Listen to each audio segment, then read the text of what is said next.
I'm joined from Hong Kong by a man who used to play for England's most decorated club. His name is Tim Bredbury. Tim, thanks so much for joining us. So just how big of a challenge does John Henry have here? Well, obviously the business side of things has now been taken care of, and now all the attention is going to turn to the action on the pitch. And I think there are big problems here. I think, unfortunately, it's been a situation that's been developing for quite a while now. I think the quality of the players that are available at the club at the moment are not of the level that Liverpool are used to signing, and I think big investment is needed. Now, that investment is the priority on the players' front, then? Yeah, I think the fans will tell you as well that the players that are at the club at the moment. Obviously, with the start of the season they've had so far, it's not been ideal.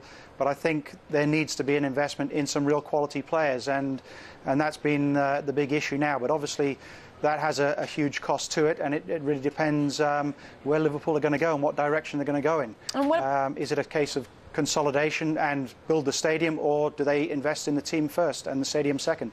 That's what I was just going to ask you. What about this stadium? How important is this?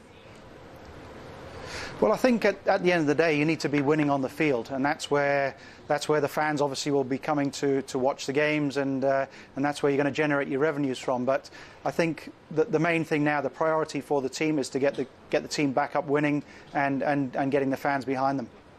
Are the fans behind them? I mean, do you think that Liverpool fans are going to be able to endure a few years of building here before success returns? I think they will give the right person the chance to do that. There's a lot of big question marks, obviously, on the manager, Roy Hodgson, whether he is the right man to lead them forward. He's made a couple of signings so far which I don't think have gone that well for him, in particular midfield players. I think they need another option alongside Fernando Torres up front, and I think Roy Hodgson needs to bring his philosophy of football to the club. And if he's doing that and putting players in, I think giving players a chance who haven't had a chance, people like Ryan Babel, players like that, Jovanovic, they look as though they want to play and they want to work and they want to fight for the club. And I think if he's seen to be doing that, the fans will get behind him. Now, let's talk about Manchester United and this business about Wayne Rooney falling out with Sir Alex Ferguson. How do you see this playing out? Well, again, I think what's happened there is the situation that's happened off the field, in terms of the revelations about his sort of dalliances off the field and getting caught. And I think the biggest problem now in the UK for him is probably the media.